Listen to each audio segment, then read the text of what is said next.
Global Yog Gita में आप सबों का स्वागत है। Welcome to global Yog Gita. We are going to start Shrimad Bhagavad Gita second lesson and the shloka 7th, 8th and 9th. We are starting with the Sri Hanuman Chalisa starting shlokas. Shri गुरु चरण सरोज रज निज मन मुकुर सुधार, वरण और रघुवर विमल जसु जो दायक फलचार। बुद्धिहीन तनु जान के सुमरो पवन कुमार, बल बुद्धि विद्या देहु मोहि हरहु कलेश विकार। जय हनुमान ज्ञान गुण सागर, जय कपीस तिहु लोक उजागर। रामदूत अतुलित बल धामा, अंजनी पुत्र पवन सुत नामा। महावीर विक्रम बजरंगी, कुमति निवार सुमति के संगी। कंचन वरण विरास वेसा, कानन कुंडल कुंचित केसा। शांताकारं भुजग शयनं पद्मनाभं सुरेशं, विश्वाधारं गगन सदृशं मेघवर्णं शुभांगं। लक्ष्मीकान्तं कमलनयनं योग विद्यानुगम्यं, वंदे विष्णुं भवभयहरं सर्वलोकैकनाथं।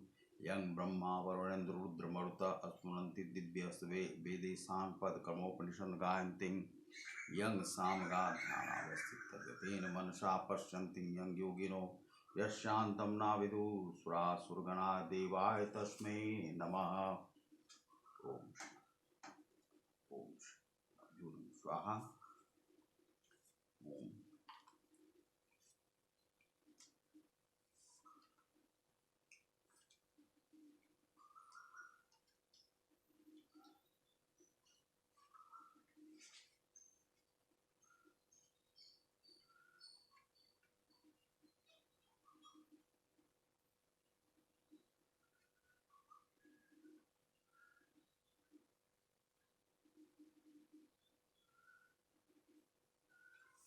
नाचेतद्विद्मः कतरन्नो गर्यो यद्वा जयेम यदि वा न जयेयुयानैव हत्वा न जिजीविषाम्।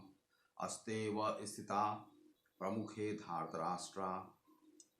एतत् यह विद्मः हम जानते हैं, कतरत जो न हमारे लिए गर्य श्रेष्ठ, यत वा अथवा जयेम हम जीत जाएं, यदि वा या न हमको जययु वे जीतें, यान जिनको एवं निश्चय ही हत्वा प्रमुखे सामने धार्तराष्ट्र धृतराष्ट्र के पुत्र। हम यह भी जानते हैं कि हमारे लिए क्या श्रेष्ठ है, उनको जीतना या उनके द्वारा जीते जाना। यदि हम धृतराष्ट्र के पुत्रों का वध कर देते हैं तो हमें जीवित रहने की आवश्यकता नहीं, फिर भी वे युद्ध भूमि में हमारे समक्ष खड़े हैं।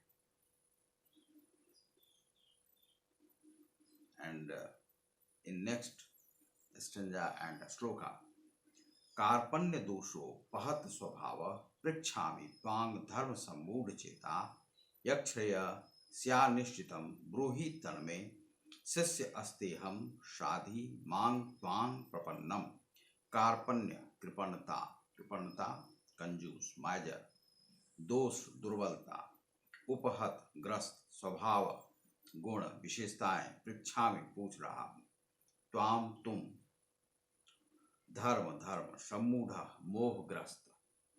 चेता हृदय में, इन द हार्ट।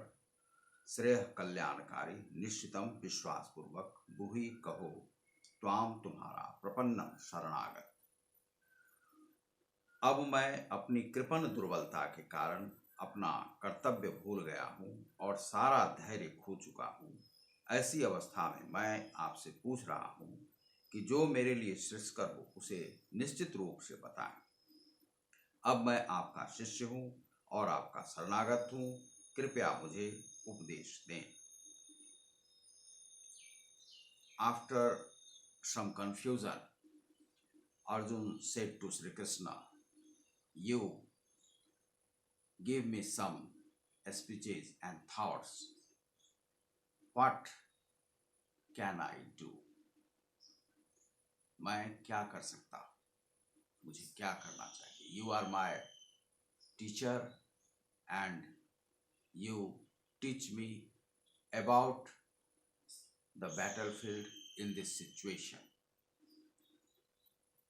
यह कहा गया अर्जुन के द्वारा, and in the 6th shloka हम यह भी जानते हैं कि हमारे लिए क्या श्रेष्ठ है। अर्जुन से उनको जीतना या उनके द्वारा जीते जाना। It is about the battlefield. What can I do in this situation? Because who those are come to fight against our army and troops.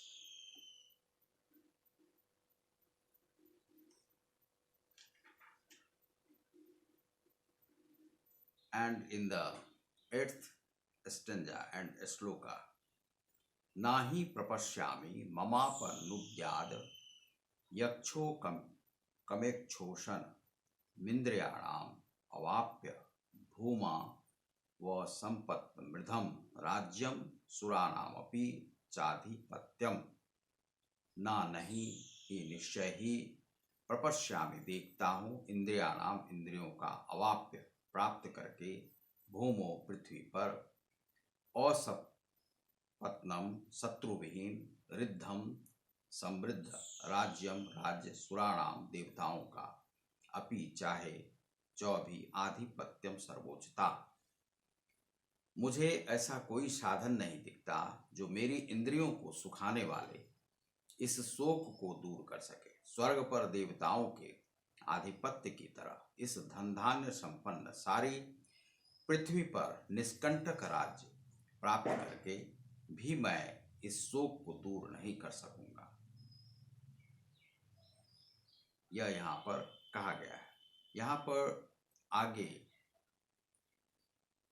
Prabhupada ji कहते हैं किवा विप्र किवा न्यासी शूद्र केने नय, यही कृष्ण तत्ववेत्ता सही गुरु है।